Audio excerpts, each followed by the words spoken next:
আজকে মোর গোপন কিছু কথা সেইটা প্রত্যেকটা নারীর মনের মধ্যে আছে, কেউ প্রকাশ করি না, কে জানেন?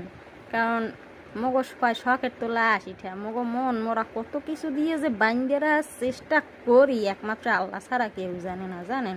এটা প্রত্যেকটা নারীরই, কিন্তু কেউ শিখের পাইবে না। কিন্তু আজকে মই এইটা ফাঁস করে দিলাম, কারণ মগো অনেক কিছু কেনার ইচ্ছা থাকে, কিন্তু এগুলোর দাম বেশি থাকে, কিন্তু এগুলো কেনার মতো সামর্থ্য মগো নাই। কারণ মোরা পরের ঘরে খাই, পরের ওই কামলা দিয়ে চলি, তাই মগো সংসার খরচ, পোলা পানের খরচ, অসুখ বিসুখের খরচ, এই সমস্ত খরচ দিয়া ঘর ভাড়ার খরচ কিছুই থাকে না। এরপর আর কোন দিয়ে শখ পূরণ করবো? তাই চিনতে পারি, যদি মোরা নারীরা কোনো দিন কিছু ইনকাম করতে পারি, যারা ইনকাম করতে পারে আগে শখ পূরণ হইতে আছে। আর যারা মোরা পারি না, হেরা চিন্তা করছি যদি কোনো দিন মগো টাকা পয়সা ইনকাম করতে পারি, তাইলে সেদিন মোরা সেই দামি দামি জিনিসগুলো কিনবো। কিন্তু জানি না আদৌ সেইটা মগোগুলো গিয়ে সম্ভব কিনা বা ওইবে। আসলে মগো পোড়া কপাল তো, মোরা মাইয়েরা চাইলেও অনেক কিছু পারি না। এইটাই কে জানি পাহাড় সমান দেওয়াল থাকে মগো সামনে।